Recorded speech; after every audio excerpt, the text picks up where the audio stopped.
آمد رمضان ہے۔ حمد و ثنا کے بعد میرے معزز سامعین و حاضرین، ماہ شعبان المعظم کا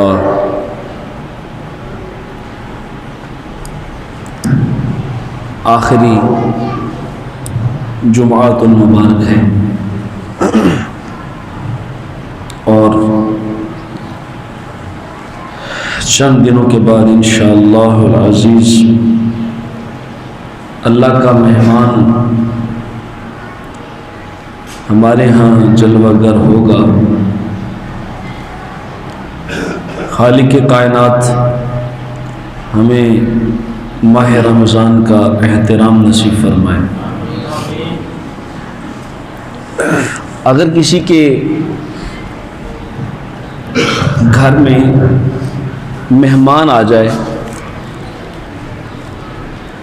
اور آپ اس مہمان کی آؤ بھگت کریں، آپ اس مہمان کی قدردانی کریں، اپنی حیثیت اور توفیق سے بڑھ کر اس کی خدمت کریں، تو وہ واپس پلٹ کر جہاں سے آیا تھا ان کو بتائے گا کہ میزبانوں نے میری بڑی قدر کی ہے اور میزبانوں نے ہمارا حق ادا کیا ہے اور میزبانوں نے ہمیں راضی کر دیا ہے۔ محترم سامعین، جب ہمارا کوئی دوست، کوئی عزیز، کوئی قریبی، کوئی رشتہ دار، جان سے عزیز شخص ہماری طرف آئے تو ہم اس کی خدمت میں کسر کوئی نہیں چھوڑتے۔ یہ بندوں سے بندوں کی طرف مہمان آتا ہے، یہ جو ہمارا مہمان آتا ہے یہ بندوں سے بندوں کی طرف آتا ہے، لیکن اب جو مہمان آ رہا ہے وہ بندوں سے بندوں کی طرف نہیں آ رہا، بلکہ رحمان سے رحمان کے بندوں کی طرف آ رہا ہے۔ وہ بندوں کی طرف سے نہیں آ رہا، وہ مہمان ہمارے رب رحمان کی طرف سے آ رہا ہے، اور ہمارے رب کی طرف سے آنے والے مہمان کی قدر کرنا ہم پر لازم ہے۔ اگر ہم نے ماہ رمضان کا استقبال کیا، کیونکہ یہ اللہ کا مہمان ہے، اگر ہم نے اس کا احترام کیا اور اس کا حق ادا کیا، تو دنیا دار مہمان راضی ہو کر جب جائے تو گھر والوں کو بتاتا ہے مجھے بندوں نے راضی کر دیا ہے۔ تو مجھے بتائیے، جب رمضان ہم سے راضی ہو کر واپس پلٹا اور جا کر اس نے ہمارے رب کو بتایا کہ تیرے بندوں نے مجھے راضی کر دیا ہے، تو مجھے بتاؤ میرا رب بھی بندوں پر راضی ہوگا کہ نہیں ہوگا؟ اور پھر جس پر رب راضی ہو جائے پھر اس پر کرم کے خزانے کھول لیے جاتے ہیں، پھر اس پر رحمت کے دریا بہا دیے جاتے ہیں، پھر اس کی قسمت کھوٹی کھری کر دی جاتی ہے۔ تو ماہ رمضان کی آمد ہے، اس حوالے سے چند گزارشات انشاءاللہ آپ کی گوش گزار کروں گا۔ سب سے پہلے قرآن کی آیت پیش خدمت ہے۔ اللہ رب العزت نے ایمان والوں سے مخاطب ہو کر فرمایا، یا ایھا الذین آمنو، اے صاحب ایمان لوگو، اے وہ لوگو جو میرے نبی پر ایمان لے آئے ہو، اے وہ لوگو جنہوں نے میرے نبی کا کلمہ پڑھ لیا ہے۔ قرآن نے جب اخلاقیات بتانی ہوں تو یا ایھا الناس کہہ کر خطاب کرتا ہے، اور قرآن نے جب اپنے حبیب کی تعظیم بتانی ہو، اللہ کے احکام بتانے ہوں، عبادات بتانی ہو، تو عبادات کا سب سے زیادہ مستحق بندہ مومن ہے۔ پھر اللہ یا ایھا الناس نہیں کہتا، پھر فرماتا ہے یا ایھا الذین آمنو، اے ایمان والو۔ اب چونکہ ماہ رمضان کے روزوں کی فرضیت اور احکام بیان کرنے تھے، تو چونکہ یہ عبادات سے تعلق رکھتے ہیں، تو میرے رب عز و جل نے ایمان والوں کو مخاطب ہو کر فرمایا، مخاطب کر کے فرمایا یا ایھا الذین آمنو، اے ایمان والو سنو، کتب علیکم الصیام، اے میرے بندو اے میرے رسول کے غلاموں، تم پر روزے فرض کر دیے گئے ہیں، تم پر روزے فرض کر دیے گئے، کما کتب علی الذین من قبلکم، یہ نہ سمجھنا کہ صرف تم پر ہی فرض ہوئے ہیں، بلکہ تم سے پہلے آدم علیہ السلام کی شریعت سے لے کر جناب موسیٰ علیہ السلام تک ہر امت میں مختلف شکلوں میں، مختلف دنوں میں، مختلف حال میں، مختلف احوال میں اللہ رب العزت نے ہر امت کے لیے روزے لازم کیے تھے۔ احکام جدا جدا تھے، رنگ جدا جدا تھے، کیفیت جدا جدا تھی، وہ پہلی امتوں پر بھی فرض ہوئے تھے۔ اے بندہ مومنین، اے اللہ کے بندو، تم پر روزے فرض کر دیے گئے جیسے کہ تم سے پہلوں پر فرض کیے گئے تھے۔ عیسائیوں پر بھی ہوئے فرض، یہودیوں پر بھی ہوئے، آدم علیہ السلام سے لے کر موسیٰ علیہ السلام تک ہر امت میں، لیکن ان کے اوقات جدا جدا تھے۔ ابھی بھی عیسائی حضرات روزہ رکھتے ہیں اور ان کے روزے 50 ہیں، اور مختلف مذہبوں میں بھوک کاٹنا، بھوکا پیاسا رہنا، یہ مختلف مذہبوں میں اب بھی تصور موجود ہے، لیکن اسلام کا پیارا تصور صرف یہ نہیں ہے کہ صرف بھوک اور پیاس کاٹی جائے، صرف بھوکا رہا جائے، صرف پیاس کاٹی جائے، اور صرف اپنا زندگی کی خواہشات نفسانی صرف اس سے رکا جائے۔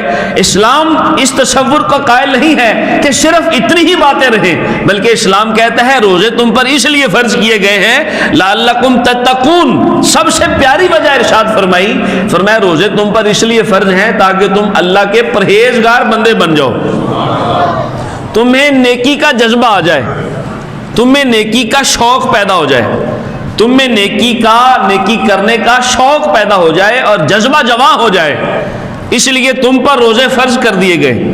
اب اسلام کا تصور کیا ہے؟ تصور صوم، کہ صرف کھانے پینے اور خواہشات سے رکنے کا نام شرعی طور پر تو روزہ ہے۔ طلوع صبح صادق سے لے کر غروب آفتاب تک روزے کی تعریف سماعت کیجئے۔ طلوع صبح صادق سے لے کر، طلوع فجر سے لے کر غروب آفتاب تک کھانے پینے اور جنسی خواہشات سے رکنے کا نام روزہ ہے۔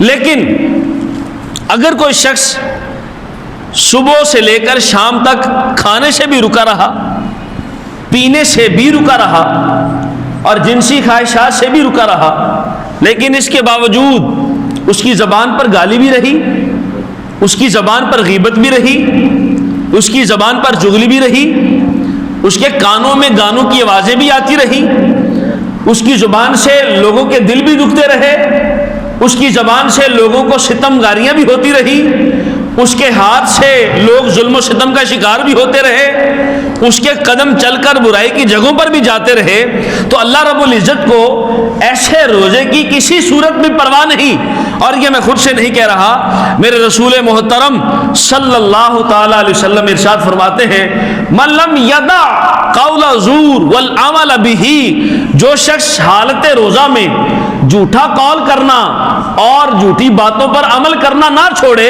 فلیس للہ حاجۃ فی ان یدع طعامہ وشرابہ، فرمایا پھر اللہ کو اس بندے کے بھوکے رہنے کی اور کھانا چھوڑنے کی اور پینے چھوڑنے کی کوئی حاجت نہیں ہے۔ لیس للہ حاجۃ، پھر اس کی حاجت کوئی نہیں اللہ کو۔ تو روزے فرض پھر کیوں کیے؟ مولا رہتا تو بندہ بھوکا ہی ہے، رہتا تو بندہ پیاسا ہی ہے، روزے میں ہوتا تو یہی ہے نا کہ بندہ بھوک کاٹ رہا ہے، پیاس کاٹ رہا ہے اور جنسی خواہشات سے رکا ہوا ہے، تو پھر روزہ رکھنے کا اور روزہ پورا کرنے کا پھر مقصد کیا ہوا؟ مقصد یہ ہے کہ اللہ کے کہنے پر تم نے کھانا بھی چھوڑ دیا، اللہ کے کہنے پر تم نے پینا بھی چھوڑ دیا، اللہ کے کہنے پر تم نے جنسی خواہشات کو بھی چھوڑ دیا۔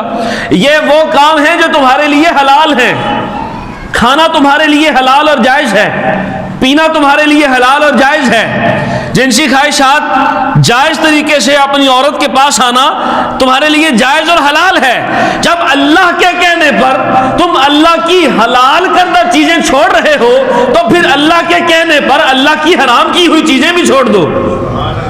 زنا حرام ہے لہذا چھوڑ دو، جھوٹ حرام ہے لہذا چھوڑ دو، غیبت حرام ہے لہذا چھوڑ دو، رشوت دینا اور لینا حرام ہے لہذا چھوڑ دو۔ اللہ رب العزت اس پورے 30 دن کی پریکٹس میں بندہ مومن کی تربیت فرما رہا ہوتا ہے، اور یہ رمضان بندہ مومن کو یوں پاک کرتا ہے جیسے بٹی زنگ لگے ہوئے لوہے کو پاک اور صاف کر دیتی ہے۔ تو رمضان کو بھی بٹی کے نام سے تشبیہ دی گئی کہ ماہ رمضان بھی بندہ مومن کے گناہوں کو یوں اتارتا ہے جیسے ایک بٹی لوہے کے زنگ کو اتار دیتی ہے۔ تو میرے لجپال کریم صلی اللہ علیہ وسلم نے کیا ارشاد فرمایا؟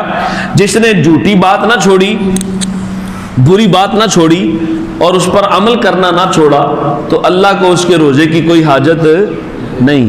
روزوں کی لذت اور روزوں کا مزہ اسی میں ہے کہ جب کھانا پینا اس کی مرضی سے چھوڑا ہے تو پھر اس کی مرضی سے وہ کام بھی چھوڑ دو جس سے میرا رحمان ناراض ہوتا ہے، پھر ان کاموں کو بھی ترک کر دو جس سے رب کی ناراضی ہے۔ تو ماہ رمضان کی آمد سے پہلے ہم نے اپنے اللہ سے عہد کرنا ہے اور ہم نے اپنے اللہ سے وعدہ کرنا ہے کہ مالک ہم ان کاموں سے بچیں گے جن کاموں سے تیری ناراضی ہوگی، اور ان کاموں کو کریں گے جس سے تو راضی ہوگا۔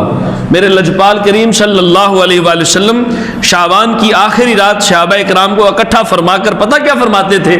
صحابہ تم پر وہ رحمت والا مہینہ سایہ فگن ہو چکا ہے، تم پر رحمت والا مہینہ سایہ فگن ہو چکا ہے، تم پر رحمت والے مہینے کی آمد ہو چکی ہے، تم پر رحمت والا مہینہ طلوع ہو چکا ہے۔ اور آگے میرے لجپال کریم صلی اللہ علیہ وسلم ارشاد فرماتے ہیں اس کو تم نے کیا جانا کہ ماہ رمضان کیا ہے؟ سوّدت الشیاطین، اس میں شیاطین کو جکڑ دیا جاتا ہے، وفتحت ابواب الجنہ، جنت کے دروازے کھول دیے جاتے ہیں، وغلقت ابواب النار، جہنم کے دروازے بند کر دیے جاتے ہیں، اور انسان کے نفل کو فرض کا درجہ دے دیا جاتا ہے، اور جو بندہ فرض اللہ کی بارگاہ میں ادا کرتا ہے اللہ اسے 70 گنا ثواب عطا فرمانے لگتا ہے۔ رمضان کی پہلی رات ہی رب کی رحمتوں کے دروازے کھول دیے جاتے ہیں۔ میرے لجپال کریم صلی اللہ تعالی علیہ وآلہ وسلم نے ارشاد فرمایا مزید صحابہ کو تلقین کرنے کے لیے، لطف دینے کے لیے اور ماہ رمضان کی اہمیت واضح کرنے کے لیے کیا ارشاد فرمایا؟ فرمایا یہ وہ مہینہ ہے جس میں ایک رات ہے خیر من الف شہر، جس کو اللہ نے 1000 مہینوں سے زیادہ راتوں کی فضیلت اور افضلیت عطا فرمائی، 1000 مہینوں سے زیادہ اسے شان عطا فرمائی ہے۔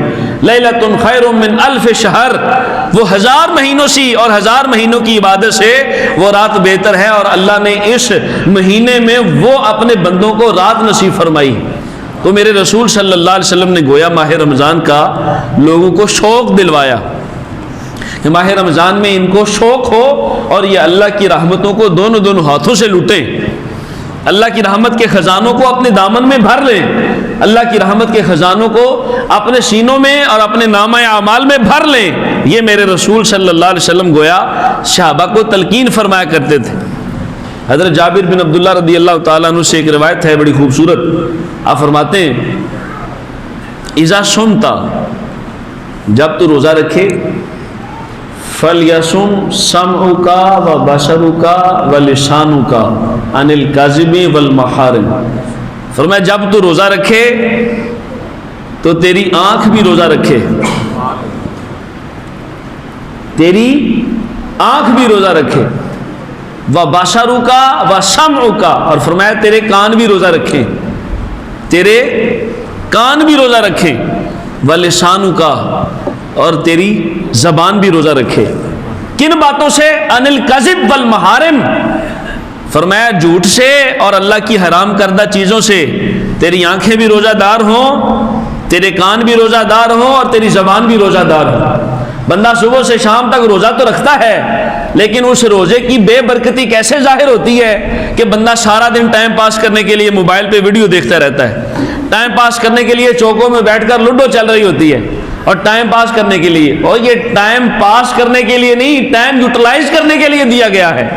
یہ ٹائم صرف گزارنے کے لیے نہیں دیا گیا۔ ایام معدودات، اللہ فرماتا ہے ہی صرف گنتی دے چند دن، چند دن ہے گنتی کے، اور یہ چند دن گنتی کے تمہیں دیے گئے ہیں، لہذا رب کی رحمتیں خوب سمیٹو۔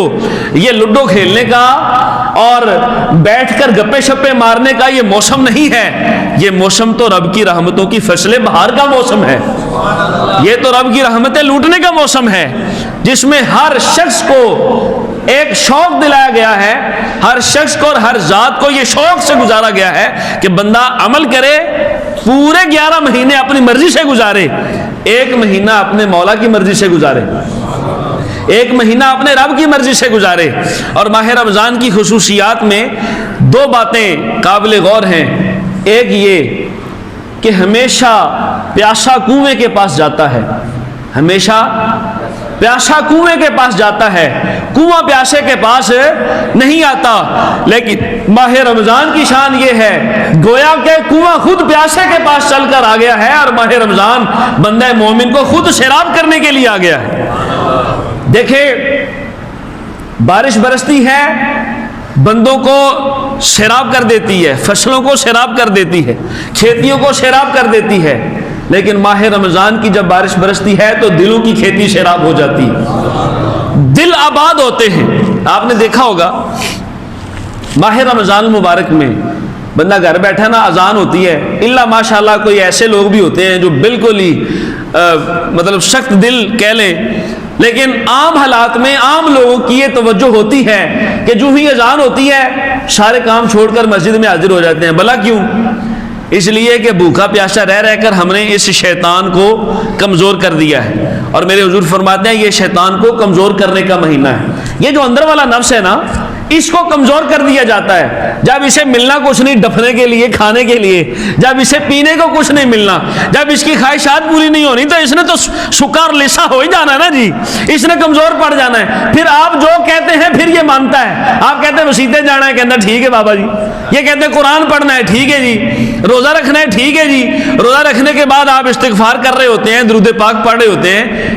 11 مہینوں میں آپ کو یہ سوچ نہیں آتی کہ ہر 11 مہینوں میں آپ کا دل چاہتا بھی ہے نماز کی طرف، دوست کہتے ہیں یار چھاڑ پرا نماز کی کرنی ہے، وہ شیطان کان سے پکڑ کے کہتا نہیں تیرے کپڑے خراب ہیں، وہ شیطان کان سے پکڑ کے کہتا نہیں کل پڑھ لی، نہیں ہون چھڑ دے راتی پڑھ لی، چل عشاء پڑھ لی، چل سویرے فجر پڑھا گے، ایک دفعہ نمازہ شروع کریں گے۔ سویرے فجر والے بھی ستا رہا 11 بجے بندہ اٹھتا ہے، لیکن اللہ نے نظام ہی ایسا بنا دیا رمضان کا، جس نے روزہ رکھنا اس نے فجر پڑھنی،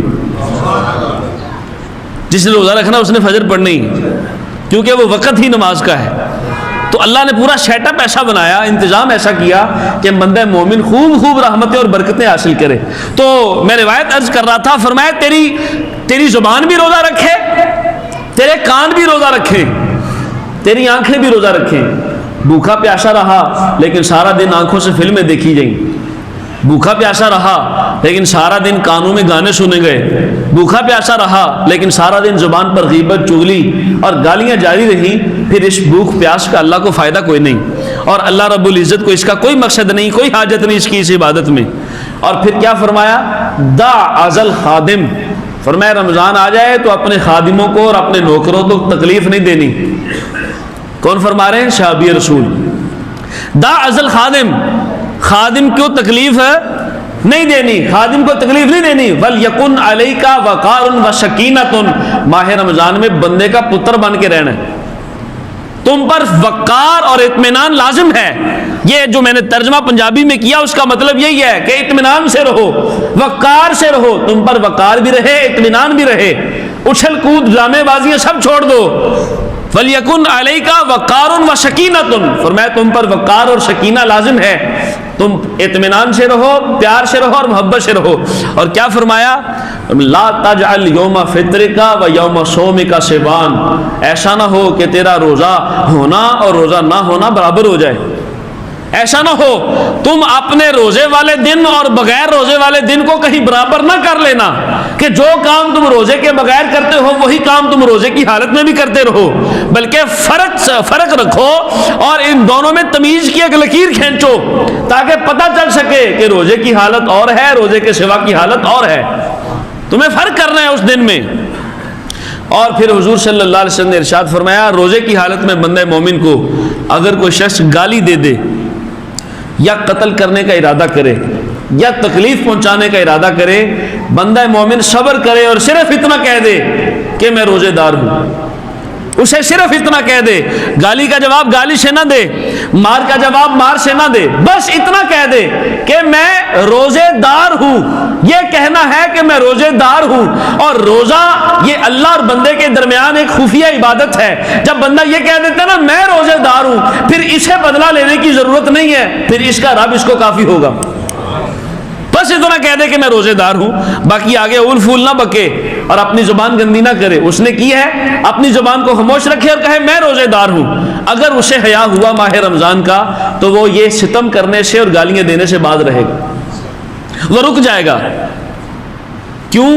اس لیے کہ یہ ماہ رمضان ایسا مہینہ ہے، اگر کوئی شخص باشعور ہو، اسے علم ہو، تھوڑی سی دانائی ہو، تھوڑا سمجھدار ہو، وہ مسلمان ہو یا کافر، مومن ہو یا غیر مسلم، ماہ رمضان کا احترام ضرور کرتا ہے۔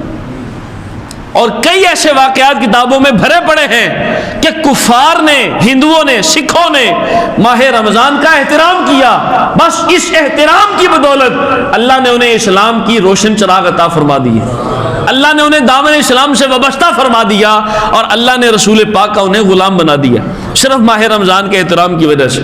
لیکن ماہ رمضان کی آمد کے بعد وہ جو احترام آج سے 5 سال پہلے نظر آتا تھا، آج سے 10 سال پہلے نظر آتا تھا، اب کافروں میں تو کیا مسلمانوں میں بھی باقی نہیں رہا۔ یہ بڑے بوجھل دل سے عرض کر رہا ہوں کہ وہ احترام جو پہلے نظر آیا کرتا تھا اب نہیں رہا۔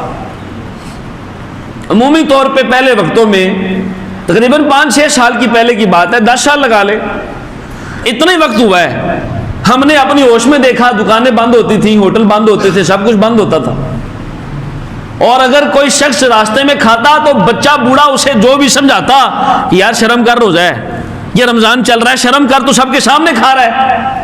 اور مائیں اس پر پہرا دیا کرتی تھی اور بچوں کی تربیت کیا کرتی تھی، جن بچوں کا روزہ نہیں بھی ہوتا تھا نا تو ان کو کھانا لے کر، چیز لے کر باہر نہیں جانے دیتی تھی کہ مومنوں کے روزے چل رہے ہیں، بندہ مومن کا روزہ چل رہا ہے، لہذا وہ مائیں بھی سمجھایا کرتی تھی، گھر سے تربیت ہوا کرتی تھی۔ لیکن اب وہ تربیت شاید بہت کم پڑ چکی ہے اور لوگوں کو اس بات کا شعور بھی نہیں رہا۔ یہ چند سال ہوئے ہیں، یہ نہر کے قریب گرمیوں میں جا کر لوگ روزوں کے اندر نہا بھی رہے ہیں، خربوزے بھی کھا رہے ہیں، تربوز بھی کھا رہے ہیں، پارکیں بڑی ہیں، کرکٹ چل رہی ہے، اور کرکٹ کے ساتھ دہی بلے بھی چل رہے ہیں، گولے بھی چل رہے ہیں۔ یہ اللہ رب العزت کے غضب کو دعوت دینا ہے، یہ اللہ کے غصے کو دعوت دینا ہے کہ اس نے تمہیں احترام کے لیے ماہ رمضان جیسی پاکیزہ عظمت والی یہ شان دی ہے، اور تم اس کا کھلم کھلا مذاق بنا رہے ہو، کھلم کھلا مذاق اڑا رہے ہو۔ لہذا یہ گزارش ہے میری اپنے بھائیوں سے، چھوٹے بچوں سے گزارش ہے کہ ماہ رمضان کا فل اور مکمل احترام کریں، یہی ماہ رمضان کا استقبال ہے۔ جیسے میں نے شروع میں عرض کیا کہ جب مہمان کسی کے گھر میں آئے تو راضی ہو کر جائے تو جا کر بتاتا ضرور ہے کہ مجھے بندوں نے راضی کر دیا ہے، تو یہ مہمان بندوں سے بندوں کی طرف نہیں آ رہا، بلکہ یہ مہمان رحمان سے بندوں کی طرف آ رہا ہے، یہ مہمان اللہ کی طرف سے بندوں کی طرف آ رہا ہے۔ اور جب بندے اس کی قدر کریں گے، اس کا احترام کریں گے، اس کے روزے رکھیں گے، تلاوت قرآن کریں گے، درود و سلام پڑھیں گے، تسبیحات پڑھیں گے، تراویح پڑھیں گے، روزے رکھیں گے، قرآن سیکھیں گے، سمجھیں گے، پڑھیں گے، مسجدوں کو آباد کریں گے، کہ ماہ رمضان جب جا کر اللہ کی بارگاہ میں عرض کر دے گا کہ مولا تیرے بندوں نے مجھے راضی کر دیا ہے، تو رحمان کتنا خوش ہو جائے گا۔ تو عہد کیجئے کہ ہم نے اللہ کے مہمان کو راضی کرنا ہے۔ بہت سارے لوگ اس بات کا بہانہ بنا کر روزہ چھوڑ دیتے ہیں کہ ہم بیمار ہیں۔ اگر ایسی بیماری ہو جس سے ہلاکت کا اندیشہ ہو، اس بیماری کو اللہ رب العزت نے قرآن میں خود واضح فرما دیا، اگر تم میں سے کوئی بیمار ہے تو اتنے روزے بعد کے دنوں میں رکھ لے جب وہ صحت یاب ہو جائے۔ اگر تم میں سے کوئی مسافر ہے اور مسافر شرعی ہے، اس کا سفر 92 کلومیٹر ہے اور 15 دن سے کم رہنے کی نیت ہے جہاں جا رہا ہے، تو وہ مسافر ہے، مسافر شرعی کو روزہ معاف ہے، لیکن پھر بھی اللہ رب العزت نے فرمایا بہتری اسی میں ہے کہ تم روزے رکھو، بہتری اسی میں ہے۔ اگر کوئی مسافر ہے یا مریض ہے، اس کو اللہ نے چھوٹ دے دی، اور مریض بھی وہ جس کو ڈاکٹر کہہ دے کہ اگر روزہ رکھے گا تو یہ مر جائے گا یا اس کی بیماری بڑھ جائے گی، زکام ہونے سے، کھانسی ہونے سے، پیٹ میں درد ہونے سے، تھوڑا سا بخار ہونے سے روزہ نہیں چھوڑا جا سکتا۔ تھوڑے تھوڑے معاملات، چھوٹے چھوٹے معاملات سے روزہ نہیں چھوڑا جا سکتا. اور یہ بات یاد رکھ لیں کہ یہ روزہ بندہ مومن پر فرض کیا گیا ہے. نہ میں نے کیا ہے، نہ آپ نے کیا ہے، نہ رسول اللہ صلی اللہ علیہ وسلم نے کیا ہے، نہ صحابہ نے کیا ہے، نہ کسی محدث اور مفکر نے کیا ہے، بلکہ یہ بندہ مومن پر فرض ہمارے رب نے کیا ہے. اللہ نے کیا نا فرض جی. تو اللہ کی فرض کی ہوئی چیز کو بالکل بھی پس پشت نہیں ڈالا جا سکتا. لوگ اگر بیماری کا بہانہ بنا کر کہیں کہ ہم روزہ نہیں رکھتے یا ہمارا کام سخت ہے ہم نہیں رکھتے، تو ان کے لیے میرے حضور کا یہ فرمان ہے، فرمایا سومو تصحو. تم کہتے ہو ہم بیمار پڑ جائیں گے، اللہ کے رسول فرماتے ہیں روزہ رکھو، بیمار بھی ہوگے تو صحت یاب ہو جاؤ گے. سومو تصحو، فرمایا روزہ رکھو تمہیں صحت مل جائے گی، شفا یاب ہو جاؤ گے. میں پچھلے سال بھی عرض کی تھی، اس سال بھی عرض کر رہا ہوں، گزارش کروں گا ادب کے ساتھ کہ یہ ذہن پورا سال ہونا چاہیے.